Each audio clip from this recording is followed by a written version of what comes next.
Before you came into this physical body, you were consciousness in a non-physical realm.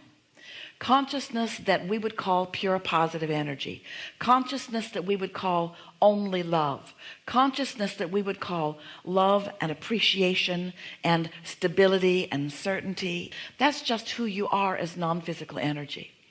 So then a part of that consciousness came forth into your physical body when you were born, and that consciousness is the part of you that agreed and really wanted to explore the variety of this time and place in order to come to new conclusions and awarenesses about what would be better. You are on the leading edge of taking thought beyond what it has been, and in order to take thought beyond what it has been, it is necessary that there be some variety or contrast from which you can choose what you prefer. So when you know what you don't want, you know what you do want, and you launch this vibrational rocket of desire that part of you that remains non-physical then receives and focuses upon. So we've been calling this realm where your inner being dwells and where all of your rockets of desires are received, we've been calling this your vibrational reality. Recently we gave it a name, your vortex, because we want you to accept it as a reality that is real. It is as real as anything that you see or hear or smell or taste or touch. In fact, it's more real because it's more powerful. But this is the difference between that vibrational reality and the reality that you observe. The vibrational reality contains only wanted, and your inner being only focuses upon the only wanted. In other words, there is no pushing against anything not wanted. When you know what you don't want, you know what you do want. And when you know when hate feels bad, that's because you're focused upon something and pushing against in a way that the larger part of you does not. So all day, every day, you are fulfilling your intention by sifting and sorting and becoming more positively oriented and more sure of who you are and more asking for more. But it's important that you go with that, because when you don't, you feel that tension. That is what negative emotion is. Negative emotion is simply but magnificently importantly the tension that you feel when you have moved beyond, and in terms of vibration and in terms of your inner being, in terms of the whole of you, but the physical you who is focused here in this physical realm is still focused in a way that you are not letting yourself go along. So that's why we like to begin these gatherings by saying, do you know what you want, and does what you want feel good to you? Because if what you want feels good to you, that means you're not holding yourself apart from it, from doubts that are like subterfuge, from doubts or thoughts that cause you to feel doubt. Doubt doesn't do anything. Doubt is an emotion that is the indicator of what you're focused upon. So deliberate creation is all about focus, and focus is all about caring about how you feel. That's how you are able to utilize this pure positive energy soul source that you were before you came into this physical body, and that still exists and is aware of you in every moment of your creative experience, and is giving you constant feedback about how you're doing. In simpler terms, or maybe in terms that will be even more appealing to you, we like to put it to you this way. Your inner being knows everything that you want and knows exactly where you stand in relationship to it. So your inner being is constantly giving you ideas, suggestions about where you might go, or what you might do, or what you might say that would facilitate this unfolding. There's a constant broadcasting of information from this higher point of view. Many years ago, Jerry and Esther were in Texas, where their home is, and they went into the little town where they were getting their mail at the time, the little town of Bernie, that's about 5 or 6 miles from where their house is. And when they got to Bernie, the Cibolo Creek was overflowing its banks, and a lot of the town was flooded, and they couldn't even get to the post office. The post office was completely surrounded by water. So right away they got back on the freeway and went back home, and they called their friend who lives in San Antonio on a 1,000-acre ranch, and that Cibolo Creek goes right through that 1,000-acre ranch. And they've seen their cattle and their horses and their tractors and so on all in these fields on this ranch. And so they called them and said, the Cibolo is over its banks in Bernie, and it's headed your way. And they were able to go to the pasture. They got the horses and the cattle out of the pasture, moved everything to higher ground, and then that afternoon called back once that raging water came right through their ranch. And they said, it's so nice to have a friend upstream. And that's what we want you to realize that you have. You have this friend with broader perspective, your inner being, who knows where you are in relationship to everything you want. And these are the most important words: what your path of least resistance is to get to where you want to be. Now, the reason that we say your path of least resistance is because you have beliefs that are resistant to what you really want. And your inner being knows where those hindering beliefs are and knows how to guide you around them. Your inner being doesn't say to you, you need to get rid of every negative belief that you've got in order to have any progress at all.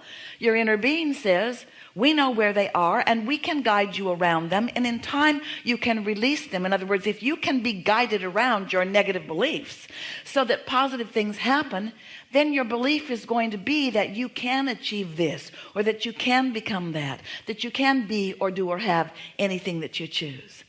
But words don't teach. It's only life experience that teaches. Odd that we offer so many words, isn't it? But when your life experience lines up with words that you hear here or in other places too, then that's how you come to really full awareness of who you are and how it is that you continue to deliberately become. You're creating, whether you ever heard any of this from us or anyone else or not. Your life would work as you intended it to, because it's just set up that way. You are powerful creators who have come to explore, and you cannot help but apply the creative process. You do step one so easily because life just helps you know what you do want when you know what you don't want. Life and the contrast that you're living causes you to constantly ask for more.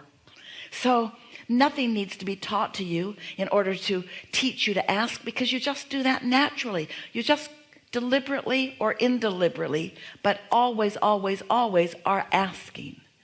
At some level of your being, that asking has taken place. And when you ask, it is always given. That would be a good title for a book. Because when you ask, it is always given, because in the moment that you ask, your inner being receives what you're asking for and becomes the vibrational equivalent of it immediately. And think about it. When law of attraction, this powerful law of attraction, responds to the broadcast of your inner being about you and what you want, imagine what that point of attraction must be, and imagine how strong that calling is to call you in as one of the cooperative components to what you're asking for. So step one and step two are happening whether you know that they are or not. You don't have to do anything about that. They are just happening. But step three is what we've come to visit with you about, because step three is where you begin to consciously and deliberately line up with what you want. That's where you pay attention to the way you feel and focus upon what feels good and do your best to guide your thoughts toward what feels good. And then a wonderful, truly wonderful thing happens. You become an allower or a receiver of what it is you're asking for. When you get into the receiving mode, only when you get into that receiving mode are you able to hear what your inner being is expressing to you about where to go, about where your path of least resistance is. Makes sense to you, doesn't it? But if you're not in the receiving mode, then you're sticking to your guns, then you're going to bang it out the hard way, then you're going to do what you've always done that never worked before and isn't going to work this time. And so the process that we are encouraging you about, the sales job that we really want to do, is that if you could find some way to set aside 15 or 20 minutes in the day, beginning is better, where you could quiet your mind, where you could focus upon something. Esther found a clock that ticks, and then she found an app that ticks. It's a digital clock that ticks so that she could put it on her iPhone. Turns it down real low so she has to listen for it.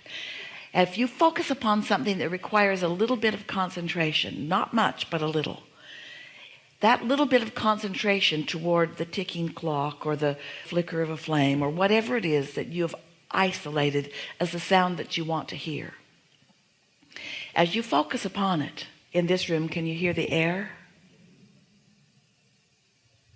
As you focus upon it, in a little bit of time, you will be distracted from other thoughts that you've been thinking. They will become less active because you're focused upon something else that you've made active. And once that happens, and you stop that attention to those other active vibrations, for that time, they will deactivate, and you will become a vibrational match to the frequency of your inner being. And as you do that on Sunday and then Monday and then Tuesday and then Wednesday and then Thursday and then Friday, after a week or two of this, you will have diluted your attraction with more of what your inner being knows, and you will have distracted yourself from those things that are bothering you. The other day, Esther and a friend met at Esther's house to walk around the loop. It's a really good loop. It's got some hills, and so they walk around the loop, and they made their way around this loop twice, and then they sat for a moment by a little stream that has a beautiful sound to it. And as they're sitting by this stream, Esther's friend said, let's meditate for a little while.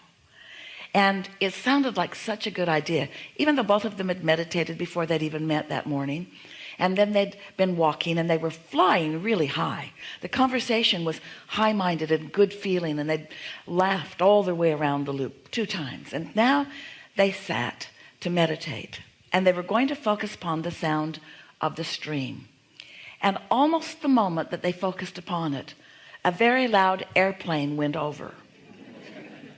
And then another. It was like they were at the end of some important runway and everyone was going to land or take off right now. And neither one of them said anything to the other, but it caused both of them to focus more profoundly on the stream.